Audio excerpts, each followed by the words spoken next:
하나님의 지팡이와 완악함이란 제목으로 하나님 말씀 증거하도록 하겠습니다. 우리는 지금 계속 하나님께서 모세를 설득하는 말씀을 계속 살펴봐 왔었는데요. 이제 드디어 모세가 하나님께 순종을 합니다. 계속 하나님께 불순종해서 하나님이 5번이나 그를 설득해야만 했던 모세는 이제 드디어 하나님께 하나님 말씀에 순종해서 미디안을 떠나서 애굽으로 돌아갑니다. 그게 오늘 본문 말씀이에요. 18절 한번 보겠습니다. 모세가 그의 장인 이드로에게로 돌아가서 그에게 이르되 내가 애굽에 있는 내 형제들에게로 돌아가서 그들이 아직 살아있는지 알아보려 하오니 나로 가게 하소서. 이드로가 모세에게 평안히 가라 하니라. 모세는 그러니까 장인 이드로에게 하나님이 자기를 부르셨다, 하나님이 자기에게 사명을 맡겼었다, 이렇게 말하지 않고 그냥 애굽에 있는 자기 형제들의 생사가 걱정되어서 애굽으로 돌아가겠다 이렇게 얘기를 합니다. 여기 형제들은 앞에서 우리가 살펴봤던 2장 11절에 나오는 형제들과 같은 건데요. 2장 11절에 이렇게 말씀하고 있습니다. 모세가 장성한 후에 한 번은 자기 형제들에게 나가서 그들이 고되게 노동하는 것을 보더니, 이 형제들이 누구라고 했습니까? 이스라엘 백성들, 히브리 사람 이스라엘 백성들이라고 그랬죠. 그러니까 모세는 애굽의 왕자로 있을 때 자기 형제들, 곧 히브리 사람 이스라엘 백성들이 고되게 노동하는 것을 보고는 그들을 구원하려고 애굽인을 쳐 죽였다가 오히려 자기 형제들인 이스라엘 백성들로부터 배척당하고 거기다 또 자기를 죽이려는 애굽 왕을 피해서 이제 미디안 광야로 도망을 쳐 왔는데요. 이제 드디어 다시 그들에게 돌아가겠다라고 얘기를 하고 있는 겁니다. 그러니까 이건 40년 전에 실패했던 일을 이제 다시 돌아가서 마무리 짓겠다, 뭐 이런 의미도 담겨 있다고 할 수 있겠죠. 그러니 자기를 보내달라라고 이제 장인에게 아주 정중하게 요청하고 있습니다. 모세는 당시의 관습에 따라서 최대한 예를 갖춰서 작별을 지금 고하고 있는 겁니다. 40년간 자기를 가족으로 받아주고서 40년간 함께 살았던 그들과의 헤어짐을 이제 아쉬워하는 마음을 담아서 최대한 겸손하고 최대한 예를 갖춰서 이제 헤어지고 있는 거예요. 그러자 그를 떠나보내는 이드로도 그를 축복하고는 담담하게 그를 보냅니다. 평안히 가라. 평안히 가라. 40년을 함께 살았던 사람을 이렇게 담담하게 떠나보내는 건 쉽지 않죠.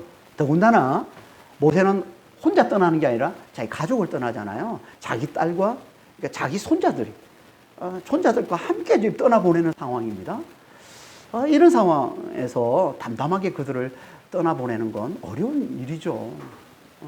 이런 상황에서도 담담할 수 있다는 거예요. 이건요, 그가 성숙했음을 보여주는 거예요. 여러분, 성숙이 뭐예요? 성숙은요, 인생이 뭔지를 제대로 잘 아는 게 성숙이에요. 인생이 뭐예요? 인생은 왔다가 가는 거죠. 왔다가 가는 게 인생입니다.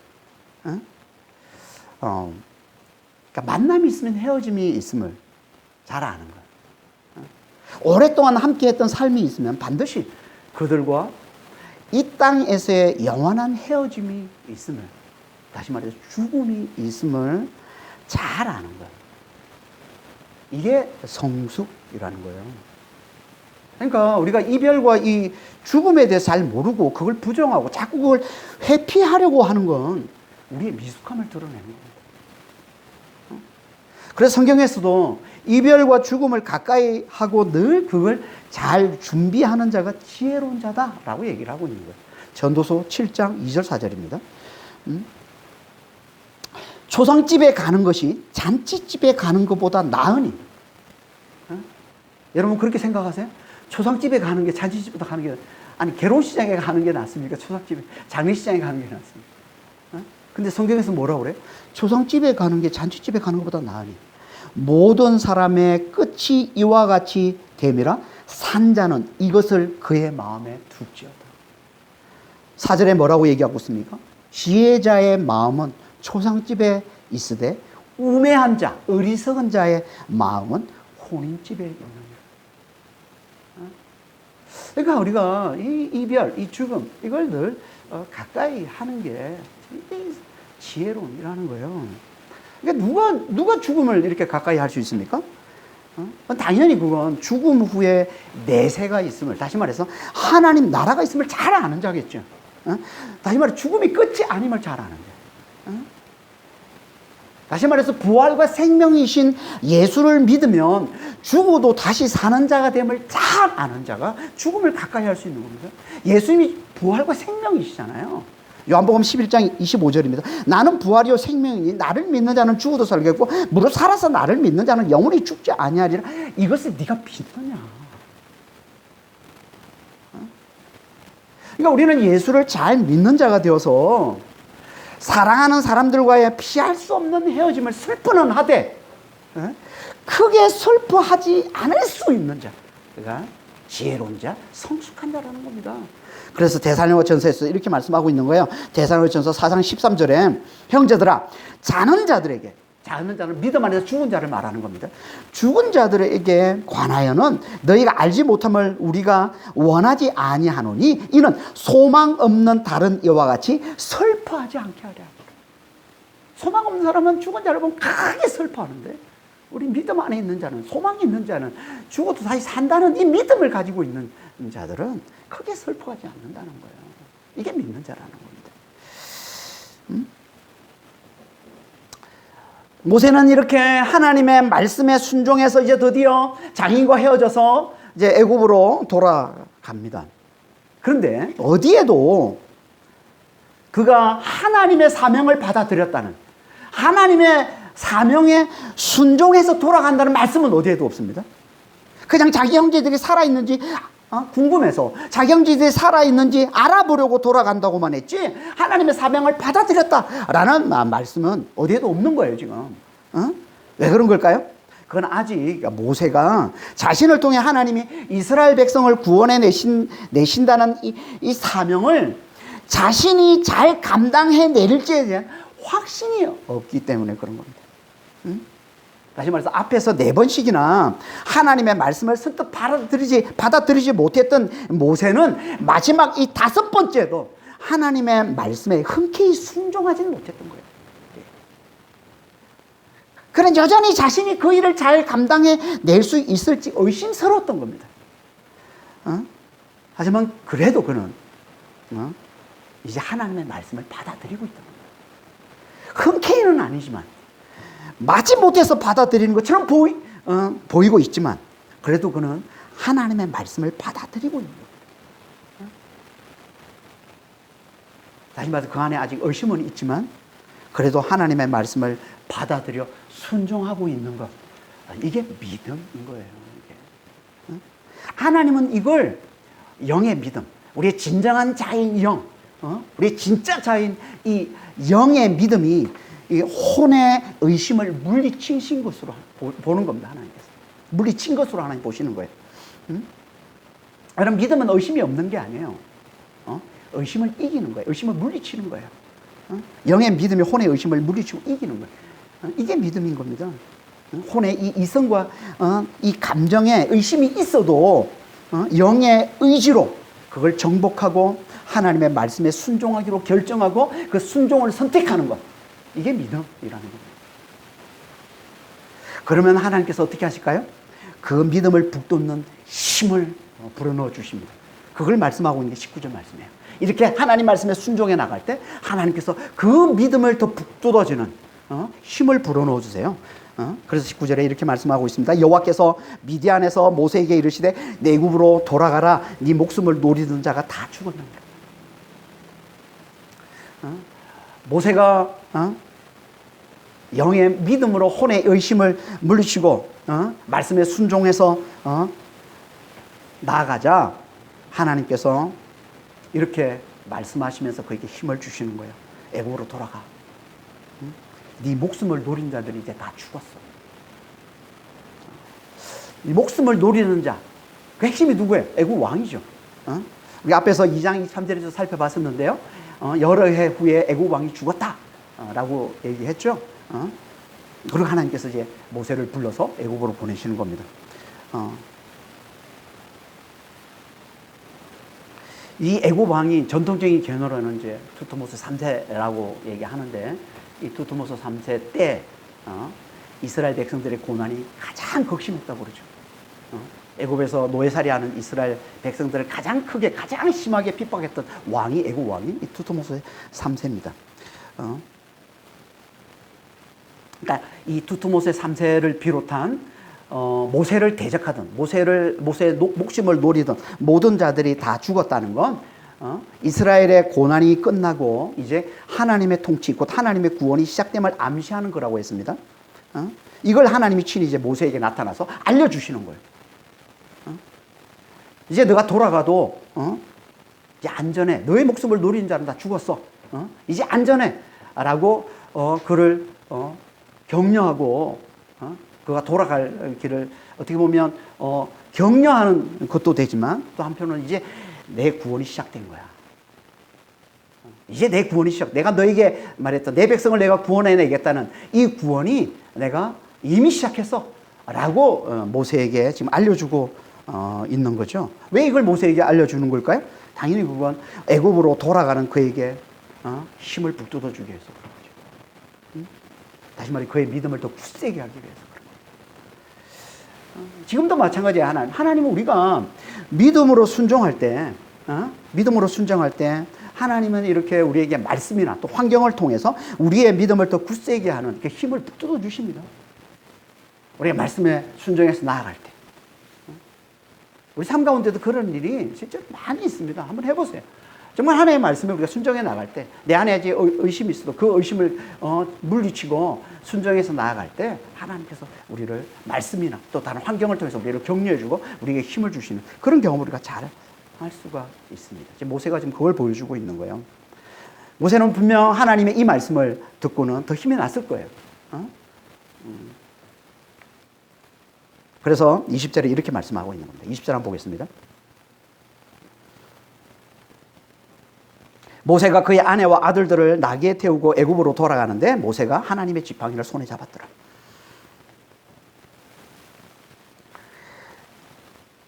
모세는 혼자 가지 않습니다. 아내와 가족들을 데리고 가는데, 아내 십보라 그리고 두 아들들. 첫째 아들은 2장 22절에서 우리가 살펴봤습니다. 그러니까 둘째 아들은 처음 등장합니다. 나중에 18장에 보면 이제 다시 한번 이 아들 가족에 대한 이야기가 나오는데, 그때 이제 이 두 아들이 누군지 이름이 나옵니다. 게르솜과 엘리에셀이에요. 엘리에셀. 이 두 아들, 모세에게 이 두 아들이 있는데, 이제 아내와 이 두 아들을 데리고 나귀에 태우고 애굽으로 돌아가고 있는 거예요, 지금. 당시엔요, 가족을 데리고 광야를 지나가는 건 대단히 위험한 일입니다. 더군다나 앞으로 어떤 일이 펼쳐질지 모르는 그런 상황에서 가족을 데리고 간다. 이거는 대단히 위험한 일인데, 모세는 지금 가족을 데리고 이제 그 일을 행하고 있는 거예요, 지금. 어떻게 그럴 수 있을까요, 모세가? 당연히 그건 모세에게 믿음이 있었기 때문에. 하나님이 그와 함께 하신다는 거예요. 하나님께서 그걸 안전하게 지켜주신다는 믿음. 이 믿음이 하나님이 그에게 찾아와서 그에게 그를 힘을 북돋워줄 때 이 믿음이 더 확고해졌겠죠. 그러니까 그에게 믿음이 분명히 있었음을 보여주는 이게 20절 후반절에 나오는 말씀이에요. 그 가족을 나귀에 태우고 돌아가면서 뭐 했다고 그래요? 모세가 하나님의 지팡이를 굳게 잡았더라. 하나님의 지팡이를 잡았더라. 모세는 양치기였기 때문에 늘 손에 지팡이를 잡고 있습니다. 얘기를 안 해도. 근데 굳이 그걸 얘기하는 건 강조하기 위해서 그랬죠. 강조하기 위해서. 모세가 산에 쥐고 있는 지팡이는 하나님의 지팡이라고 얘기하고, 또 그걸 손에 잡았더라. 일부러 강조해서 지금 얘기를 하고 있는 겁니다. 왜 이걸 강조하는 걸까요? 그건요, 앞에 17절, 이 4장 17절에 주님께서 하신 말씀 때문에 그런 겁니다. 17절에 뭐라고 얘기하고 있습니까? 너는 이 지팡이를 손에 잡고 이것으로 이적을 행할지니라. 우리 앞에서 살펴봤지만 이 지팡이, 이 지팡이가 뭐라고 했습니까? 원래는 모세가 손에 쥐고 있던, 양치기였던 그가 항상 손에 쥐고 있던 아무것도 아닌 너무나 흔한 그런 지팡이라고 했습니다. 이건 모세를 상징하는 거라고 그랬어요. 아무것도 아닌 양치기인, 아무것도 아닌 자, 모세를 상징하는 거예요. 이 지팡이는. 그 흔한 그 지팡이인데 하나님께서 그걸 땅에 던지라고 하시고 땅에 던졌더니 그게 뱀이 되더라는 거예요. 뱀으로 변하더라는 거예요. 이걸 뭘 얘기하는 거라고 했습니까? 하나님께서 아무것도 아닌 자 모세를 들어서 당신의 놀라운 능력을 나타내심을 보여주는 거라고 그랬죠. 다시 말해서 뱀으로 상징되는 애굽의 신, 애굽의 이 왕을 다스리는 하나님의 능력을 나타나게 해주심을 보여주는 게 이게 그 흔한, 그 아무것도 아닌 흔한 지팡이를 땅에 던져서 뱀이 되게 하신 거라고 했습니다. 그걸 말씀하고 있는 게 이 지팡이. 그래서 이걸 손에 잡고 잊었고 하나님의 놀라운 능력을 행하라 라고 하는 거예요. 하나님의 놀라운 능력을 행하라. 그러니까 이건 아무것도 아닌 자 모세를 통해 하나님께서 당신의 놀라운 능력을 나타내심을 보여주는 거예요. 그래서 이걸 오늘 본문에서는 하나님의 지팡이라고 얘기하는 거예요. 하나님이 함께 하시는 지팡이. 하나님께서 그걸 통해 당신의 놀라운 능력을 나타내시는 지팡이라는 뜻입니다. 이게 하나님의 지팡이. 당연히 모세를 상징하는 거죠. 그래서 나중에 하나님은 모세의 지팡이뿐만 아니라 모세의 대언자, 모세의 말을 그대로 전하는 이 아론의 지팡이를 통해서도 놀라운 능력을 나타내십니다. 그러니까 지팡이 그 자체가 무슨 힘이 있고 그 자체가 무슨 특별한 게 아니에요. 이 모세를 상징하는, 하나님의 모세와 함께 하심을 상징하는 거예요. 그 지팡이는. 그래서 모세의 지팡이도 능력이 나타나고 아론의 지팡이, 모세의 대언자인 아론의 지팡이에서도 능력이 나타나고 그러는 거예요.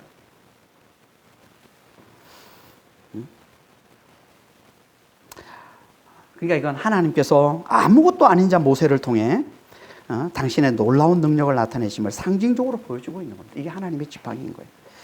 모세가 이 하나님의 지팡이를 손에 잡았다 라고 강조하고 있습니다. 이 말은 이 지팡이를 잡으라, 이 지팡이를 손에 잡으라 라는 이 말씀에 모세가 잘 순종했음을 보여주는 것과 동시에 이렇게 순종해서 하나님의 지팡이 곧 그와 함께 하시는 하나님의 놀라운 능력을 굳게 잘 의지했음을 보여주고 있는 거예요. 하나님께 순종해서 늘 그와 함께 하시는 하나님의 능력을 굳게 잘 의지하고서 그 믿음으로 가족을 데리고 애굽으로 돌아가고 있음을 보여주는 거예요. 이제 가족을 나귀에 태우고 돌아가면서 하나님의 지팡이를 손에 잡았다라는 이 말씀 뜻이라는 거예요. 이게 하나님께는 중요한 거예요. 하나님의 지팡이를 손에 잡은 거예요. 하나님, 우리도 하나님의 지팡이를 손에 굳게 잘 잡는 자가 되기를 원하세요. 하나님의 지팡이를 손에 잘 잡는, 이게 뭐라고요? 아무것도 아닌 지팡이, 아무것도 아닌 모세. 하나님께서 그와 함께 하신 것처럼 아무것도 아닌 우리와도 하나님께서 함께 하셔서 우리를 통해서 놀라운 능력을 나타내심을 잘 알고 그 하나님의 능력을 굳게 잘 의지하는 자가 되기를 원하신다는 거예요. 이게 하나님의 지팡이를 굳게 잡는 거예요. 아무것도 아닌 하나님이 아무것도 아닌 우리와 함께 하셔서 우리를 통해서 당신의 놀라운 능력을 나타내심을 잘 알고 그 하나님을 굳게 잘 의지하는 자가 되는 거예요. 우리는요 아무것도 아닌 자입니다. 겉으로 볼 때는 아무것도 아닌 자예요. 근데 그 안에 하나님께서 놀라운 능력으로 함께 해주시는 자, 이게 우리의 믿는 자, 우리인 거예요. 그래서 바울이 이렇게 얘기하는 거잖아요. 앞에서 우리가 여러 차례 살펴봤지만 고린도후서 4장 7절에 이렇게 말씀하고 있습니다. 우리가 이 보배를 질그릇에 가졌으니 이는 심히 큰 능력은 하나님께 있고 우리에게 있지 아니함을 알게 하려 함이라. 우리는 아무것도 아닌 너무나 연약한 자, 질그릇. 질그릇이란 말은 쉽게 꺼지는 게 흙으로 만든 잘 부서지고 잘 깨지는 그 흙으로 만든 그릇을 얘기하는 게 질그릇. 우리가 그런 존재라는 겁니다. 너무나 약한 자예요. 너무나 무력한 자예요. 아무것도 아닌 자라는 겁니다. 그런 우리에게 누가 있다고요? 하나님의 힘이 큰 능력이 우리 안에 있다는 거예요. 하나님의 힘이 큰 능력을 우리 안에 가지고 있는 자라는 거예요. 이게 우리 믿는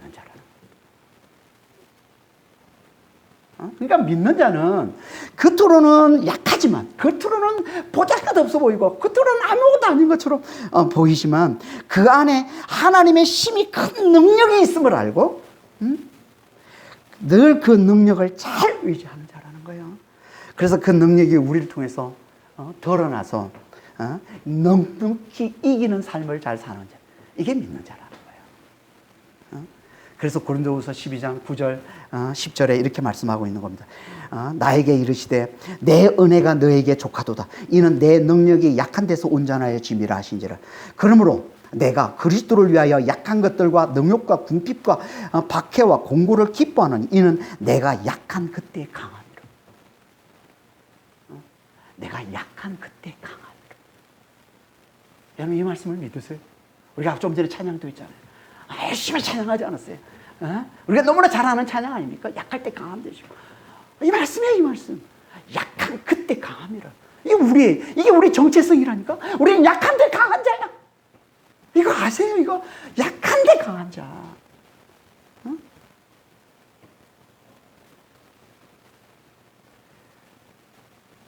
이걸 성경에서 얼마나 자주 말씀하시는지 몰라요. 성경을 간통하는 가장 중요한 말씀이 이겁니다. 믿는 자는 질그릇 속에 보배를 가진 자다. 믿는 자는 연약함 속에 하나님의 힘이 큰 능력을 가진 자다. 이게 성경 전체를 간통하는 가장 중요한 말씀이에요. 그래서 바울이 복음의 핵심을 이렇게 말씀하는 거예요. 누가 골로새 1장 26절 27절입니다. 이 비밀은 만세와 만대로부터 감추어졌던 것인데 이제는 그의 성도들에게 나타났고 하나님이 그들로 하여금 이 비밀의 영광이 이방인 가운데 얼마나 풍성한지를 알게 하려 하심이라. 이 비밀은 너희 안에 계신 그리스도시니 곧 영광의 소망이라. 이 비밀은 너희 안에 계신 그리스도시니. 비밀이 뭐라고요? 만대로부터 감춰져 온 복음의 핵심. 이게 비밀이에요. 비밀은 만대로부터 감춰진 복음의 핵심을 말하는 거예요. 근데 이 비밀이 뭐라고 얘기하고 있어요? 우리 안에 계신 그리스도이라. 너무나 연약한 우리 안에, 아무것도 아닌 우리 안에, 질그릇인 우리 안에 그리스도가 계신 거예요. 하나님의 힘이 큰 능력이 되시는 그리스도, 십자가와 부활이 되시는 그리스도, 십자가와 부활을 통해서 하나님의 힘이 큰 사랑과 능력을 우리에게 나타내 보여주신, 온 세상에 나타내 보여주신 그리스도가 우리 안에 계시더라고요. 이게 비밀이에요. 이게 복음의 핵심이에요. 이걸 다른 말로 뭐라고 한다고요? 질그릇 속의 보배. 이걸 오늘 본문에서는 뭐라고 그래요? 하나님의 지팡이.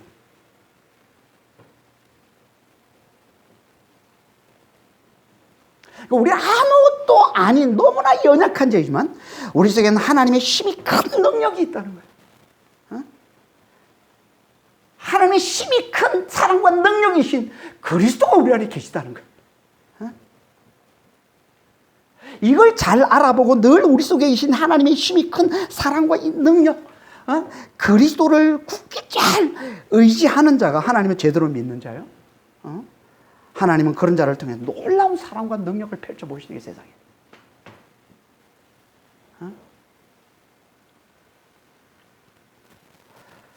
그러니까 우리는 아무리 우리가 약해 보인다 할지라도, 여러분 우리가 왜 우리가 이렇게 우리 자신이 약해 보일 때가 그렇게 많을까요? 왜?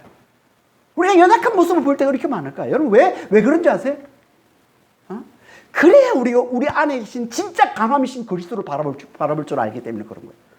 여러분 우리가 우리의 삶의 약함을 다 드러내게 하시는 이유는 우리의 시선을 그리스도께 돌리게 하시기 위해서 그러신 거예요. 여러분 우리가 약해 보이잖아요. 우리는 그리스도를 보지 않습니다. 우리가 볼 때 우리 자신이 강해 보면 우리는 절대 그리스도를 찾지 않아요. 내가 강한 줄 알아요. 내가 온전한 줄 알아요. 그게 그만이잖아요, 그게. 그래서 하나님께서 약한 자를 들어서 강한 자를 부끄럽게 하신다고 그러잖아요. 왜? 육신을 자랑하지 않도록 하기 위해서, 자기를 자랑하지 않도록 하기 위해서. 그러니까 우리는 우리 자신이 이 약함이 드러나는 이유는 그리스도를 바라보라고. 그러니까 우리는 우리 자신이 약해 보일 때마다 어떻게 보면 하나님 우리에게 주신 기회인 거예요. 그리스도를 찾으라고 주신 기회. 우리 안에 계신 그리스도를 바라보라고 주신 기회. 여러분 이걸 진짜 잘 깨달으시길 바랍니다. 내 삶 가운데 힘들어요. 좌절이 있어요. 절망이 있어요. 근심이 있어요. 염려가 있어요. 그럴 때 뭐 보라고요? 우리 안에 계신 그리스도를 보라는 거예요. 그러면 그분이 주시는 안식이 있습니다. 그분이 주시는 기쁨이 있어요. 그분이 주시는 평강이 있어요. 그분이 자유가 있어요. 그분이 주시는 힘이 있어요. 그분이 주시는 지혜가 있습니다. 그분이 지혜잖아요. 그분이 힘이잖아요. 그분이 구원이잖아요. 그분이 기쁨이잖아요. 그분이 평강이거든요. 여러분 진짜 내가 나 자신을 볼 때 너무 못나 보이고 너무 약해 보이고 그럴 때 하나님 왜 그걸 주셨다고요? 주님을 보라고. 우리 안에 계신 주님을 바라보라고. 진짜 강함이신 그분을 보라고. 진짜 지혜시고 진짜 힘이시고 진짜 구원이 되시는 그분을 보라고. 보면 그분이 우리에게 강함을 드러내시는 거예요. 강함을 드러내 주시는 거예요. 지혜를 주시는, 힘이 되어 주시는 거예요. 그래서 약할 때 강함이 된다고 그러는 거예요. 이게 약할 때 강함이 되는 겁니다. 여러분 우리 자신이 약한데 우리 자신이 강해져가지고 무슨 시금치를 먹어가지고 강해진 것처럼 이게 강한 게 아니라 강함이 되시는 그분이 나를 통해 드러나시는 거예요. 내가 나 약함을 인정하면, 내 약함을 고백하면, 그래서 주님을 바라보면, 진짜 강함이신 주님을 인정하고 그분을 바라보면 그분이 우리 통해 드러나시는 게 이게 약할 때 강함이 되시는 겁니다. 이게 하나님께서 우리에게 요구하시는 믿음이에요. 그러니까 우리가 겉으로 보이는 연약함에 너무 좌절하지 마시고 낙심하지 마시고 그걸 왜 주셨다고요? 주님 보라고. 진짜 강함이신 그분 바라보라고. 그분을 의지하라고. 그럼 그분께서 진짜 강함이 되심을 드러내 보여주시는 그런 믿음의 사람들이 다 되시길 바랍니다. 모세가 이렇게 하나님의 지팡이를 손에 잡고서 하나님의 능력을 굳게 의지함을 하나님 보시고는 하나님께서 모세에게 이렇게 말씀하십니다. 21절에 여호와께서 모세에게 이르시되 네가 애굽으로 돌아가거든 내가 네 손에 준 이적을 바로 앞에서 다 행하라. 그러나 내가 그의 마음을 완악하게 한즉 그가 백성을 보내주지 아니하리니.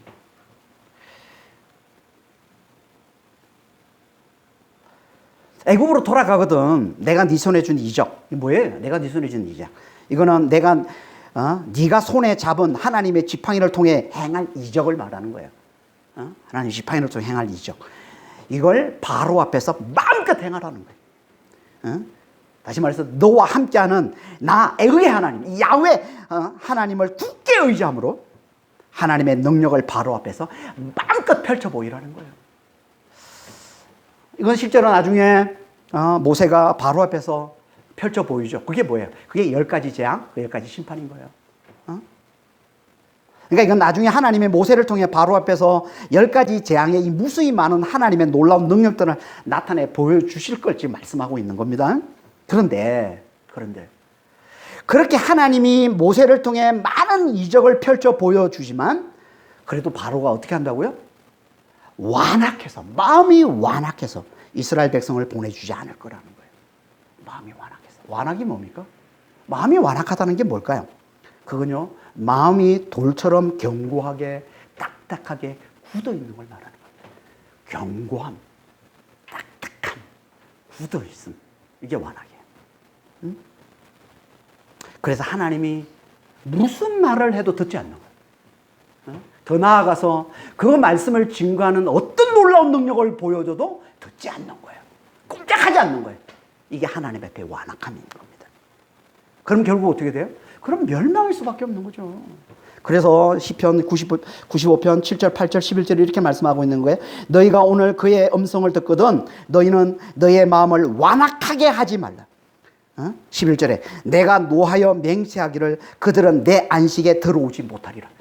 안식에 들어오지는 못하는 게 뭐예요? 구원받지 못하는 거죠. 멸망이라는 거예요. 영원한 멸망이라는 거예요. 그러니까 우리는 절대 하나님 앞에 마음을 완악하게 하죠. 그런데 놀라운 건 바로의 마음을 누가 완악하게 했다고 그러지? 하나님이 완악하게 하셨다. 하나님 지금 모순된 말씀을 하고 있는 거 아니에요 지금? 아니 한 입으로 지금 완악하게 하지 마라 그러놓고 당신이 완악하게 아니 뭐야 이게 지금? 하나님이 완악하게 하시면 끝난 거 아닙니까? 그걸 누가 피해요 그걸? 하나님이 완악하게 하시면 그냥 끝난 거지. 왜 모순된 말씀? 진짜 이게 모순된 말씀을 하시는 걸까요? 하나님께서? 아니라면 대체 하나님이 마음을 완악하게 하셨다는 이 말씀은 무슨 뜻일까요 이게? 이건 좀 모순의 말씀이 아니에요. 그러니까 이 말은 말 그대로 하나님이 실제로 무슨 뭐 완악하지도 않는데 완악하게 이런 의미가 아닙니다. 이 의미는. 이걸 잘 깨달으셔야 돼요. 성경에서 어려운 말씀 중에 하나가 이 말씀인데 잘 깨달으시기 바랍니다. 이건 하나님이 완악하지도 않는 자를 완악하게 이런 뜻이 아니라 어떤 뜻이냐면 이건요. 하나님의 말씀을 계속 거부하는 완악한 마음을 그대로 내버려 두셨다는 말이에요. 그대로 내버려 두셨다는 거예요. 이게 하나님의 그의 마음을 완악하게 하셨다는 거예요. 이걸 잘 보여주는 말씀이 출애굽기 4장, 오늘 본문 4장부터 해서 14장에 걸쳐서 18번이나 나오는 완악이라는 단어예요. 완악이라는 단어가 성경에 나오는 완악이라는 단어 여기 다 쏟아부은 것 같아. 18번이나 나옵니다. 완악이라는 단어가. 주로 10가지 재앙에서 이 완악의 단어를 많이 쓰는데요. 이 완악이라는 단어는 두 문장으로 쓰고 있는데 하나는요. 하나님이 바로의 마음을 완악하게 하셨다는 말씀으로 나오고요. 이 9번 나오고요. 또 나머지 9번은 바로가 스스로 마음을 완악하게 했다라는 말씀으로 나와요. 이것도 똑같이 9번으로 나옵니다. 재밌잖아요. 바로가 스스로 마음을 완악하게 했다는 말씀도 9번 나오고 하나님이 바로의 마음을 완악하게 하셨다는 말씀도 9번 나와요. 근데 더 재밌는 건 이 다 10가지 재앙에서 나오는데 주로 더 재밌는 건 5번째 재앙까지 10가지 재앙이 딱 정중간인 5번째 재앙까지는요 어떻게 나오느냐 바로가 스스로 마음을 완악하게 하셨다는 말씀만 나와요. 그게 9번 나와요. 5번 6번째 재앙에 가서야 비로소 바로가 스스로 마음을 완악하게 했다라는 이 바로의 이 행동을 확증하시면서 하나님이 비로소 하나님이 그의 마음을 완악하게 하셨다라는 말씀이 등장합니다. 6번째 가세요. 그리고 그 위에 계속 하나님이 그의 마음을 완악하게 하셨다고 말씀하고 나중에 우리가 살펴볼 텐데 10가지 재앙 우리가 나누면서 살펴볼 텐데 재밌지 않아요? 그러니까 뭘 얘기하는 거야?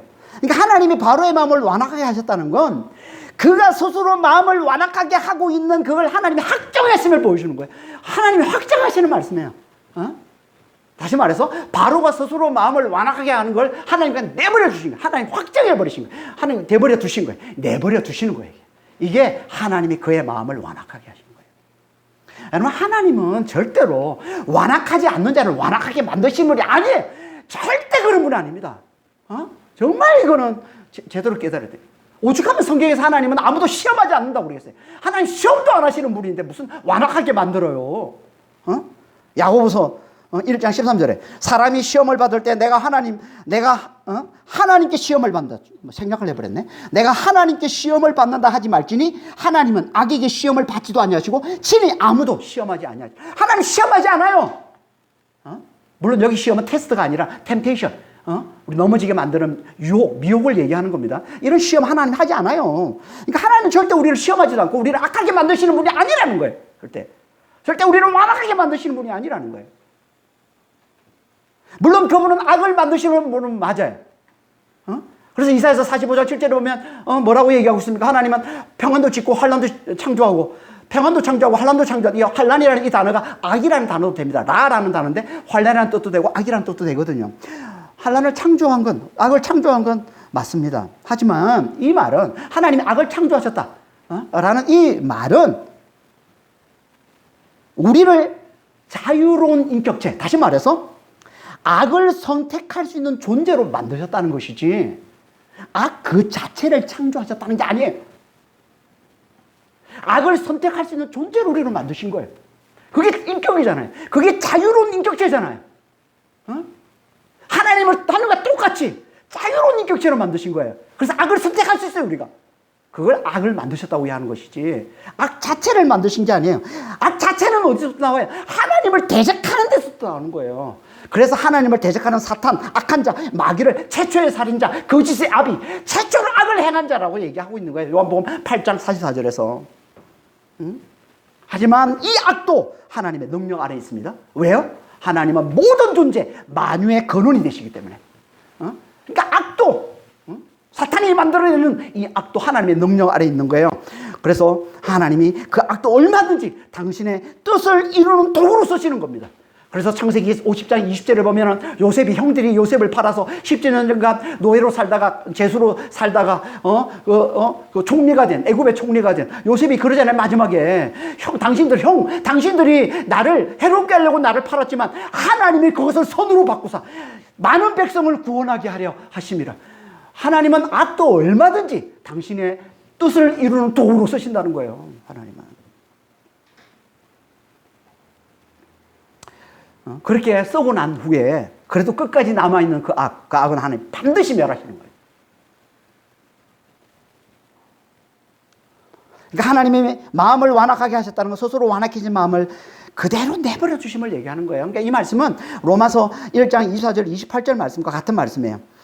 그러므로 하나님께서 그들을 마음의 정욕대로 더러움에 내버려 두사 26절에 이 때문에 하나님께서 그들을 부끄러운 욕심에 내버려 두셨으니 28절에 또한 그들이 마음에 하나님 두기를 싫어하며 하나님께서 그들을 그 상실한 마음대로 내버려 두사 합당하지 못한 일을 하게 하셨으니 곧 모든 불의, 추악, 탐욕, 악기가 가득한 자요 시기, 살인, 분쟁, 사기, 악독이 가득한 자요. 그래서 쭉 21가지 죄악들의 목록을 열거합니다. 이게 마음을 완악하게 하는 거예요. 하나님이. 응? 그러니까 하나님을 알면서도 자기 욕심을 따라서 우상 숭배에 빠져 사는 자들을 벌하심을 지금 하나님 말씀하고 있는데 그걸 뭐라고 얘기하고 있어요? 마음의 정욕대로 하도록 그들을 더러움에 내버려 두셨다는 거예요. 그 결과 그들은 더 크고 더 많은 죄악들을 내놓다가 결국 영원한 멸망으로 들어가고 만다는 겁니다. 이게 하나님의 완악하게 하심이에요. 그러니까 하나님의 마음을 완악하게 하셨다는 건 우리의 완악한 마음을 그대로 내버려 두심을 말하는 거야. 우리가 계속 하나님을 거부하고 계속 하나님 말씀을 거부하고 내 뜻대로 내 생각대로만 살려고 하는 이 완악한 마음을 계속 우리가 품고 있으면 하나님은 그 마음을 그대로 내버려 두시는 거예요. 그러면 어떻게 된다고요? 우리는 더 완악한 자가 되어서 더 크고 더 많은 죄악들을 내놓다가 결국 영원한 멸망으로 들어가고 만다는 겁니다. 그러니까 우리는 정말 하나님의 말씀을 진지하게 잘 받아들여야 돼요. 진지하게 잘 받아. 말씀 앞에 진지해야 돼요, 여러분.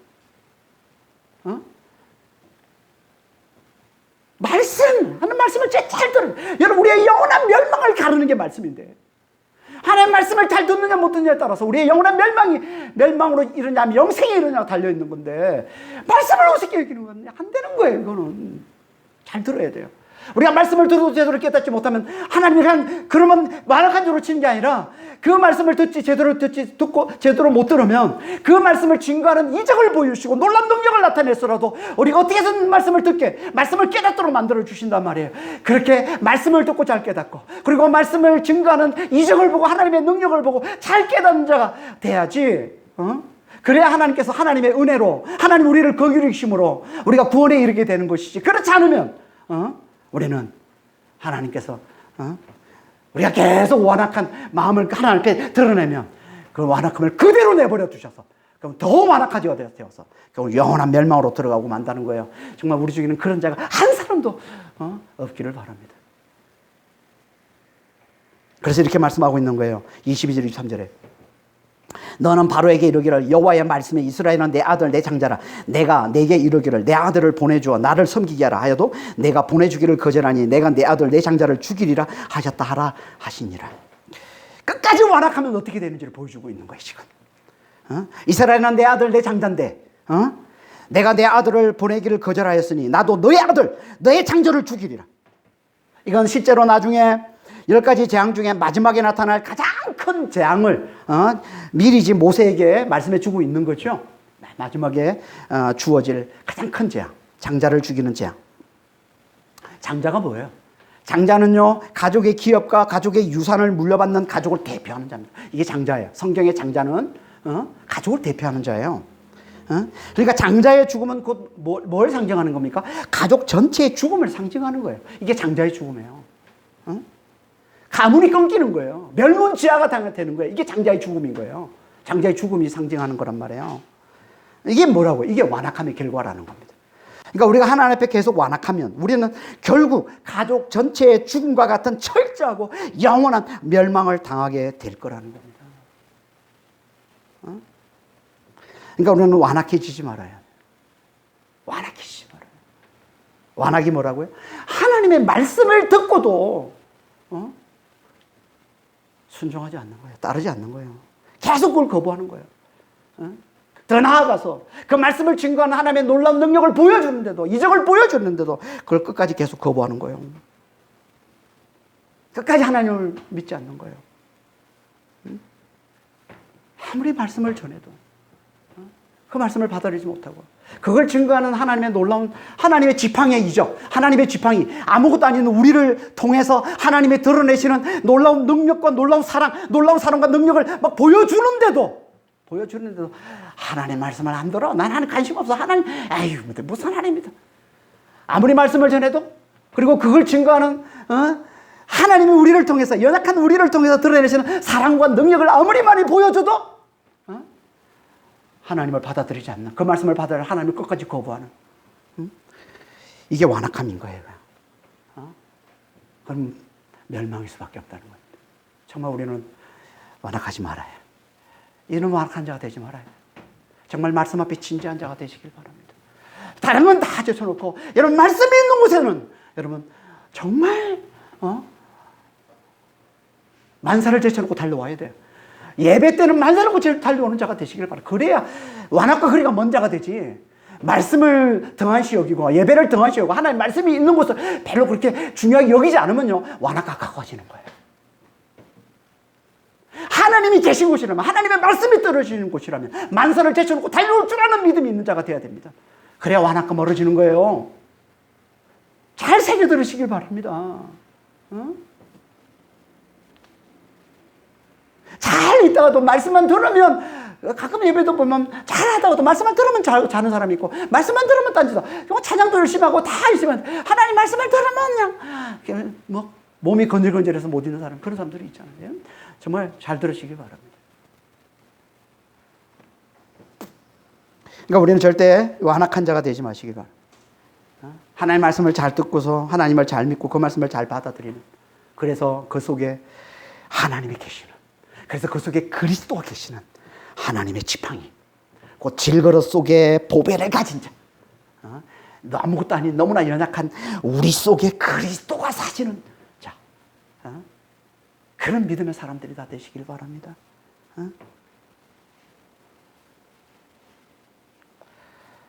우리는 완악하지 않으면 하나님 집행해야 돼요. 완악하지 않으면 하나님 계속 우리를 여기를 끌고 가세요. 질그릇 속에 보배를 가진 자로, 반드시 우리를 우리 속에 그리스도가 사시는 자로, 그리고 반드시 하나님 끌고 가십니다. 정말 완악과 거리를 두고서, 확실히 거리를 두고서 하나님의 지팡이 되시는 질그릇 속에 보배를 가진 자, 우리 속에 그리스도가 사시는 자가 다 되시길 예수님으로 축원합니다. 기도하겠습니다. 하나님 아버지, 모세처럼 정말 하나님의 지팡이를 잘 잡은 자, 굳게 잘 잡은 자가 될 수 있도록, 아무것도 아닌 우리와 함께 하시는 하나님을 잘 알아보고, 그 하나님을 잘 바라보고, 그 하나님의 그 사랑과 그 능력을, 그리스도의 그 사랑과 그 능력을, 십자가 부활의 그 사랑과 그 능력을 주님 잘 알아보고 잘 바라보고 그걸 잘 의지하는 자가 될 수 있도록 주님 도와주시옵소서. 그러면 우리가, 그러려면 아버지 하나님, 제가 완악하지 말아야 됩니다. 주님, 정말 하나님의 말씀을 멀리하고 하나님의 말씀을 우습게 여기는 자가 되지 말아야 됩니다. 주님, 다른 무엇보다 하나님 말씀에 진지한 자가 되게 하시고, 하나님 말씀을 가까이, 하나님 말씀을 잘 듣는 자가 되게 하셔서 아버지 하나님, 하나님이 기뻐하시는 질그릇 속에 보배를 가진 자, 우리 속에 그리스도가 사시는 자가 다 될 수 있도록 주의 죄를 축복해 주시고 주님 인도하여 주시옵소서. 감사하며 우리 주 예수 그리스도로 기도합니다. 아멘.